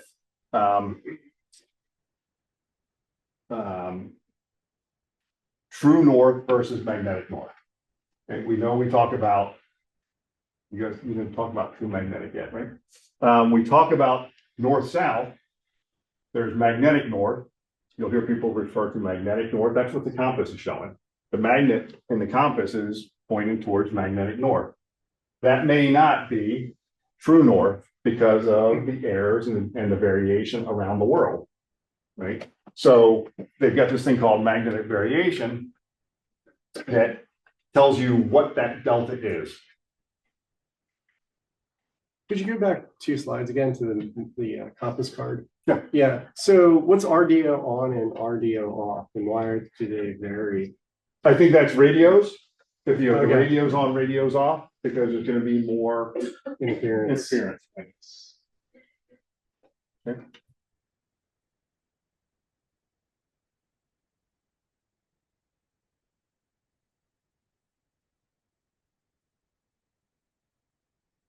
Yeah, okay. So he's showing here true north and magnetic north on it, MP. Magnetic pole, north pole. But what happens with the lines of variation around the world, magnetic north is not always the same as true north. So on charts, when you do your flight planning, you'll do this 6 weeks from now. Charts are indicated to show, depending on where you are in the world, the scientists of the world have determined what is the magnetic variation for your location, your geographic region.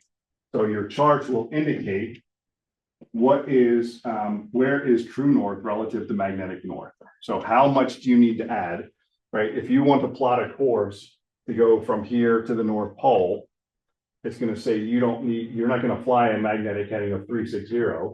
You're going to fly a magnetic heading of 011. Here it's a 11 degrees westerly variation, right? So if you want to fly from here to the North Pole, you're not going to set your magnetic compass to north. You're going to fly 11 degrees and now you're going to go based on that variation. And that variation changes depending on your region. So the further west you go, you can see there's more and more variation. And the further north or south you go, the tighter those lines get. So depending on where you're flying, that variation will change over time. As you're doing your flight planning, you need to understand those variations so that you can do your planning and plot the course you need to fly correctly for that region. Make sense? To be like 349. Okay. So if you were going to the North Pole, it'd be 349. So. Let's see if it has it And here. it could change and will change, It will change. as you're gonna go over Canada. Yes. So here we go. True course is plus or minus variation equals magnetic force. Okay, so what that means is plus or minus, here's what I wanted to see. East is least, west is best.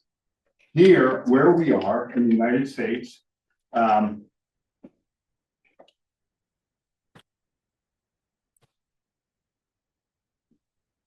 It looks a little weird. okay, he's got it backwards, or he doesn't have it backwards, I was reading it backwards. So the variation where we are right around 11 degrees of variation. Okay, we are westerly, so he has subtract from magnetic heading, but what he's talking about here is true course plus or minus equals magnetic. So he's got two different perspectives here, right? So what you want to do, your charts, when you plot out your course, you're going to look at the chart and say, I want to fly from here to the North Pole. The true course is 360 degrees. Okay. We've got an 11-degree variation, so we add 11 degrees to our true course to get the magnetic force for our area. Okay. So true plus the variation, because west is best, we have westerly variation here. 360 plus 11, so we're going to fly a magnetic heading of 11 degrees. Okay. So if we had an easterly variation, we would subtract that 11 degrees and fly 349. Okay.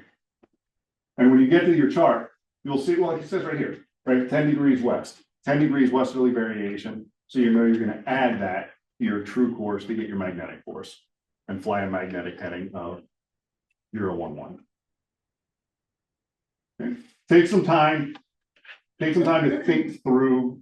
Don't try to understand the magnetic, the magnetic field, right? Just understand that there is a variation between true north and magnetic north, and it's depicted on a chart, and you just need to know the important thing is, do I add it or subtract it?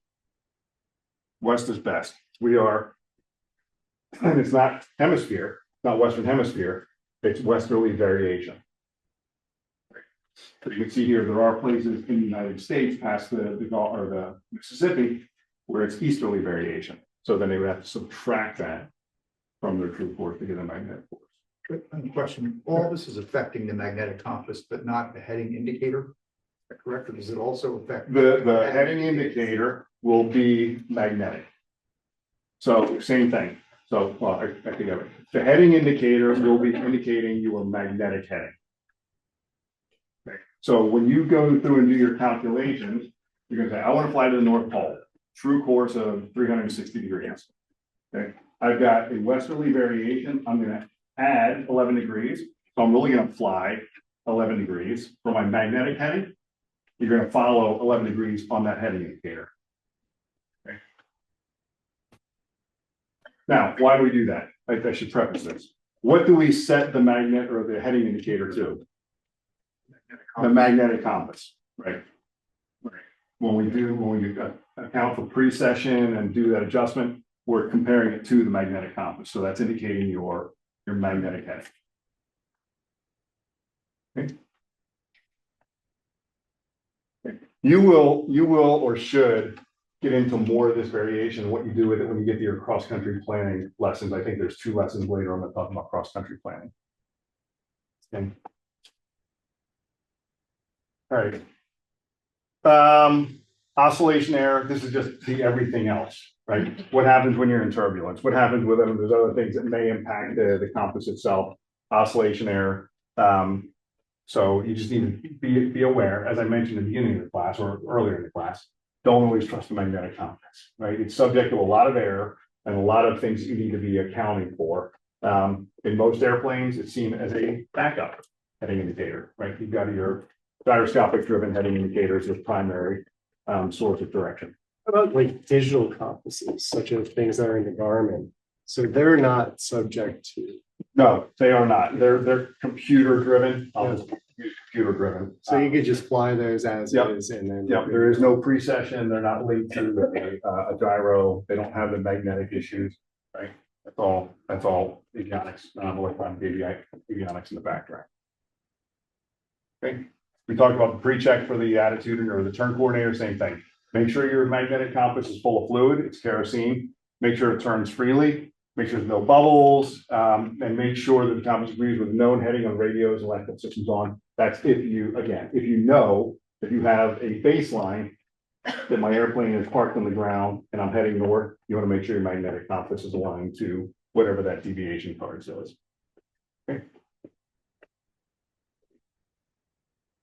And these are the kind of things, this one, again, when you're taxiing from the ramp out to the run-up area or to the runway, if you hit the rudder pedals, what's going to happen to that magnetic compass? You're going to see it turn, right? You're moving back and forth on the taxiway. You're going like this. So you want to see that compass is turning freely when you hit those rudder pedals and kind of weave back and forth on the taxiway. Okay. There we go. Let's answer your question right there. Heading indicator is not subject to turning errors. Heading indicator is subject to gyroscopic precession, which you have to account for. Okay. This is all the stuff we covered before, right? When you're getting in the airplane, setting it up, make sure you're straight and level. Okay.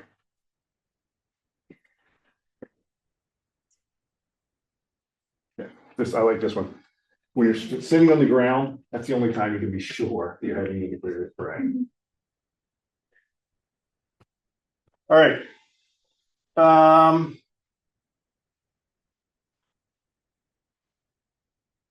Yeah, so all this is doing is saying, we talked about the confusion of the backward appearance of the magnetic compass, right? It's counterintuitive, it goes the wrong way. It's much easier to read this one. This one's not counterintuitive. The heading indicator, if you're turning to the right, you're going to see the compass indicator is moving to the right. Actually, the disc is spinning to the left, but it's showing you a movement to the right. Okay, so it eliminates that confusion by just focusing on the heading indicator.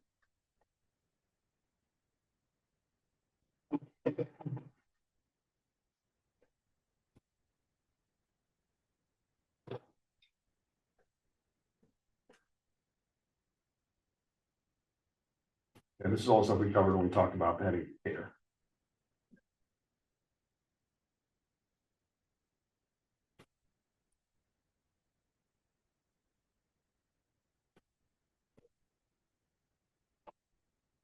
I have no idea what he's talking about here.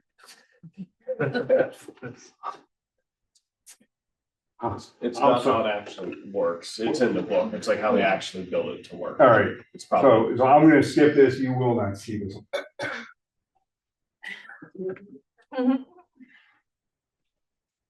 Yeah, I'm not going to try to BS my way through that one. I have no idea what he's talking about there. Okay. All right. Again, not having the chance to prep for the course. I apologize. You're not going to see these. These are very rare as well. We have a slaving transmitter, radiomagnetic instruments, where you have to. It's slave to other systems and electrical systems in the background. I'm not going to. Yeah, we're almost short of time. I'm not going to spend time talking about that. That's the RMI. Okay.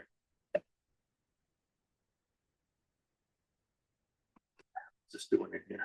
Yeah. Has nothing to do with compasses. Right? Okay. Okay, got a temperature gauge. We're in the aircraft. All right. Electronic flight instruments. We talked about the analog stuff, gyroscopic driven. Got to understand how they work. More and more, you're going to see airplanes that have the fancy avionics. Even all of our training aircraft right now have indication fancy avionics like this with standby instruments, which are still vacuum driven or electrically driven, right?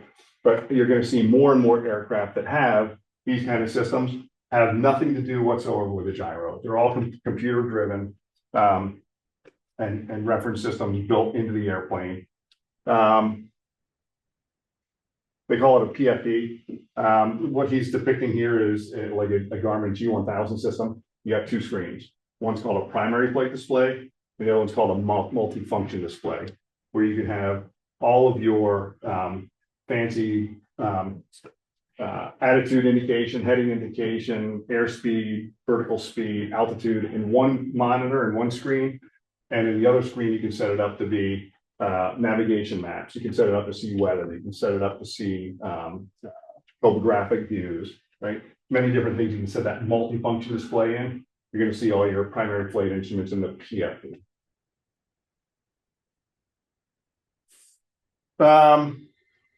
Says the AI, the attitude indicator is larger than conventional round dial presentations. Depends on the instrument, right? I won't say that's gospel. If you've got a very small avionics system, you're going to have a very small piece of real estate on there that has your attitude indicator versus your airspeed versus your heading indication. Okay.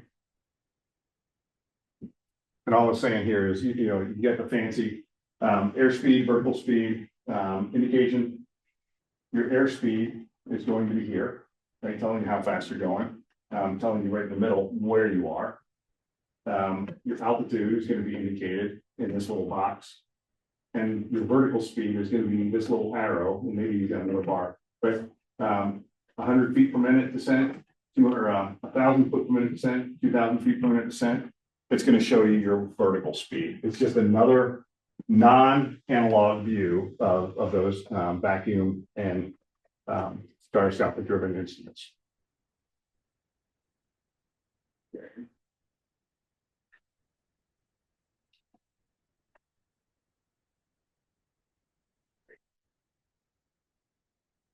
Yeah, and here he doesn't show it.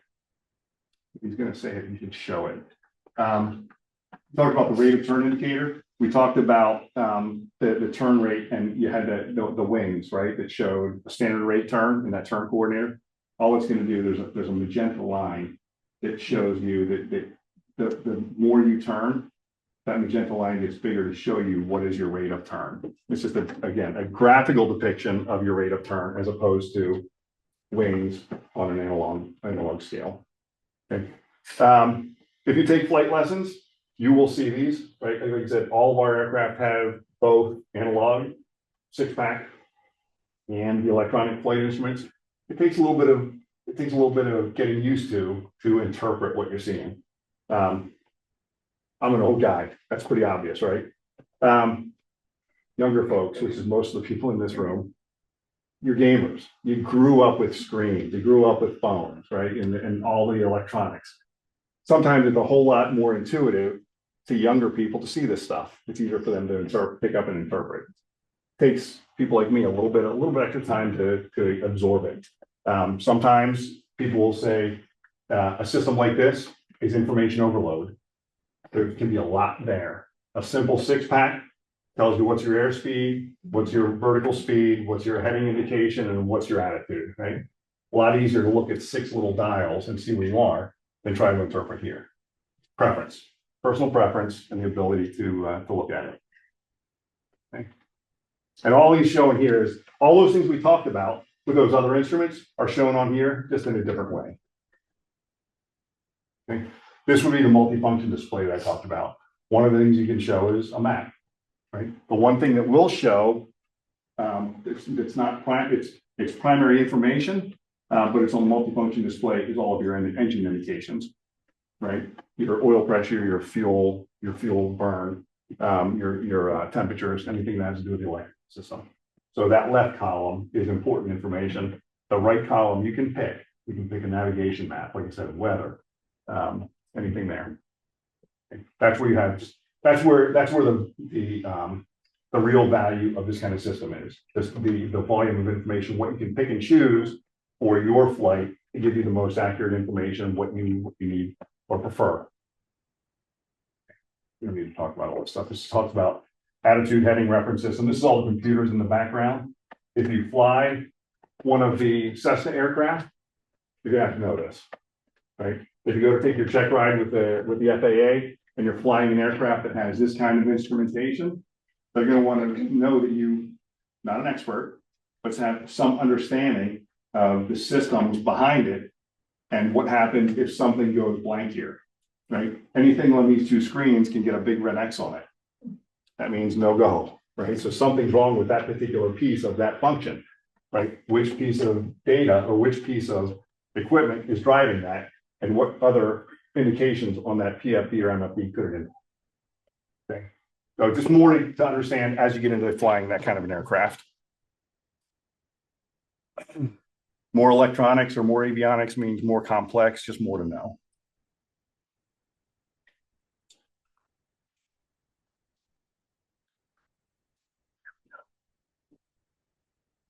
There we go. There we go. Talk about red X's. What you don't want to see.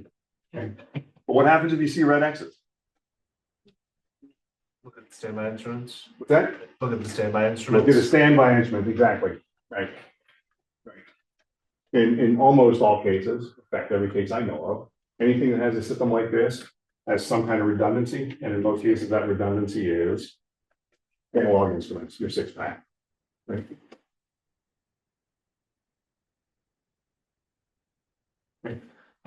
This has nothing to do with the G1000 system, but what they're showing here is more and more importantly, the FAA is encouraging for safety purposes, pilots to install an angle of attack indicator, right?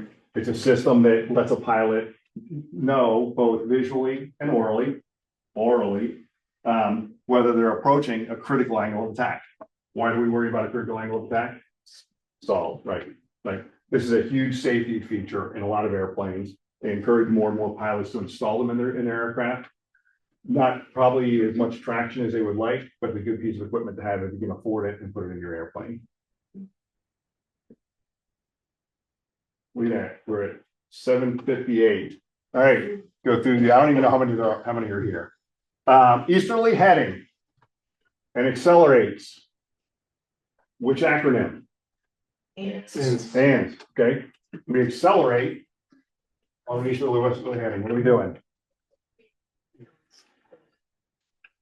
Bravo. All right.